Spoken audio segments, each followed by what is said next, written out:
OK, there was talk earlier in the week about some Victorian Labor ministers leaving politics when the election is held in November. But the Deputy Premier and the Premier both scoffed at these reports.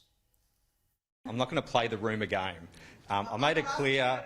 I made it clear. Very simple question. Well, I'm the candidate for Monbulk. Full stop. So you are contesting.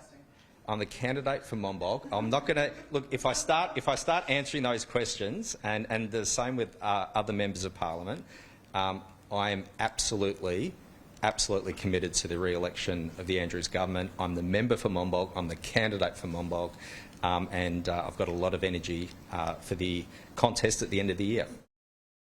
I've got no announcements to make about reshuffles today or between now and the election.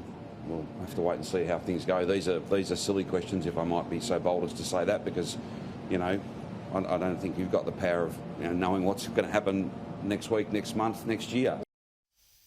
Silly questions? Fair dinkum. Today, Merlino and 3 other ministers have quit. Health Minister Martin Foley, Sports Minister Martin Pakula and Police Minister Lisa Neville. So just months out from the election, a major shake-up at the top of the Andrews government. But the Premier today rejected any suggestion of problems. Nothing that we have achieved or may achieve in the future is the product of any one person. I am so honoured and so privileged to be the leader of a team that has such great depth, such great talent, such great energy and optimism for the future. The opposition, of course, sees it rather differently. Daniel Andrews has lost more than half of his cabinet since the last election. That is unprecedented.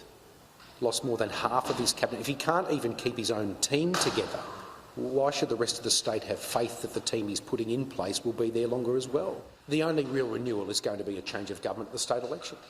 And I think Victorians are now aching for that. We're seeing the same old lines, the same old spin, the same old excuses. I think we're just tired of this Premier and his government. To discuss what all this means, I'm joined from Melbourne by former federal Labor frontbencher Michael Danby.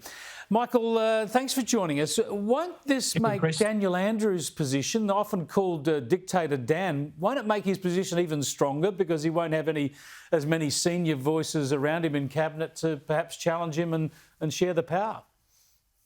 Well, that's been happening for the last few years, untrammelled power.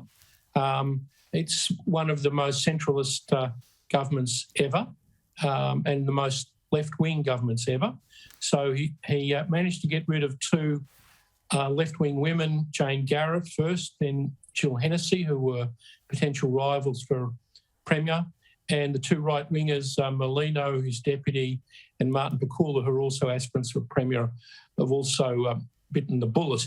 I think the judgment is that those 4 figure that despite everything, he'll be re-elected, and that they won't go any further than they are, and it would be better to make further careers now. So the most important thing is there was no election, as I understand it, for deputy leader, but he recommended Jacinta Allen, also a member of the Socialist left from Bendigo. So normally you have people from each faction. Again, this is further consolidation of power, and it goes to the fact that the Victorian Labor Party has no internal democracy. There are no unions or members who've had a conference, a meeting for the last 2.5 years. There's no break in the Premier's power. If there was to be a conference that wanted to disassociate itself from his view of Belton Road, it could not take place. There were the numbers before that, before the Victorian ALP was virtually liquidated, and it remains liquidated. So we'll have him stand for re-election. We have what I call the statute of limitations, 10 years before he can have his statue outside the Premier's office, and Jacinta Allen as his heir apparent. Let me just pick you up on that without getting into the weeds of Victorian Labor factional politics. This is quite important. As you say, normally you would have leadership positions going to either faction. Daniel Andrews, Socialist left, he's recommending Jacinta Allen, who's also with the Socialist left, not a right faction person, as deputy. But that's what the leadership team is recommending for the caucus to endorse tomorrow. Do you believe there's any chance that the caucus would actually disagree with the Premier, roll the Premier on that choice? No.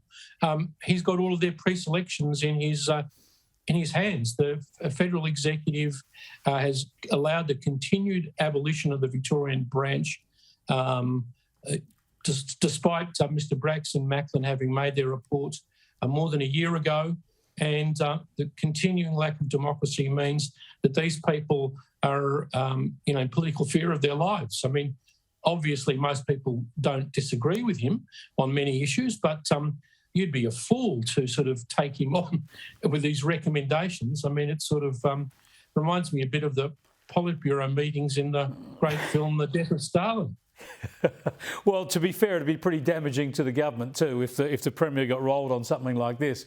But I'd like to see anyone put up their hand like they do in that Politburo meeting. They're all too scared to put their hand up, That's the way it works. You're the one mentioning the Politburo and Stalinism. I'm just trying to talk about Victorian democracy. Tell us about with the very senior members leaving Cabinet and leaving politics altogether. Did you think that suggests a disillusion with the government? Any problems with the government and its agenda? Well, it's been very hard work being Martin Foley, the Health Minister, and he represents a state seat that was in my federal seat, Albert Park. It's going to be very difficult for him to hold Albert Park against the Green surge. So I think that's understandable in terms of having to do it very hard, both locally and as a minister. I'm disappointed that Merlino and Pakula have gone. Neville, as everyone knows, is sick. The only good news in these so-called recommendations is there's one strong woman, Natalie Hutchins, who's going to be promoted as Education Minister, and perhaps she'll restore a bit of balance to the political judgment of this government. What about the election? It's pretty clear that the opposition hasn't really had a great period. They've been ineffectual and swapped leaders and had controversies, but it's pretty clear from watching Matthew Guy today that their strategy is to make the election just a referendum on the government, a chance for people to express dissatisfaction with the government. Now, we know that strategy can work. It worked in the federal election pretty well. Do you think there's any possibility that Victorians generally upset enough about the way Daniel Andrews has managed the state throughout the pandemic to actually kick him out of office? Well, we saw a bit of a swing in the northwestern and southeastern suburbs where lots of tradies were badly affected by the lockdowns and didn't like it very much. But I don't think it'll be enough to tip him out. I could be wrong, but as a political analyst, not being an advocate for the Labor Party on this, in answering this question, I think it's going to be difficult. And I think the resignations and his recommendations about Jacinta Allen, who he wants to be Premier after him from the same ideological faction, is evidence of that. I expect that he'll win, and that after some months, after he can get the statue outside the Premier's office, he'll go and Jacinta Allen from Bendigo will turn up as Premier. I'm not a big fan of hers. She very hardline Transport Minister who a lot of the great inner Melbourne shopping centres, the Villages, Ackland Street, Fitzroy Street, Victoria Street, Swan Street, all of them have been destroyed by these monstrous tram stops that have stopped all traffic and cars and people stopping to do their shopping. So she's very hardline when it comes to, the SL's policies. Well, Michael, thanks so much for joining us. It's going to be a pretty fascinating rundown to the election in Victoria. It'll be good to keep tabs on it. Thanks. Remember that name, Jacinta Allen. You won't have heard of her before, but she's the apple of his eye.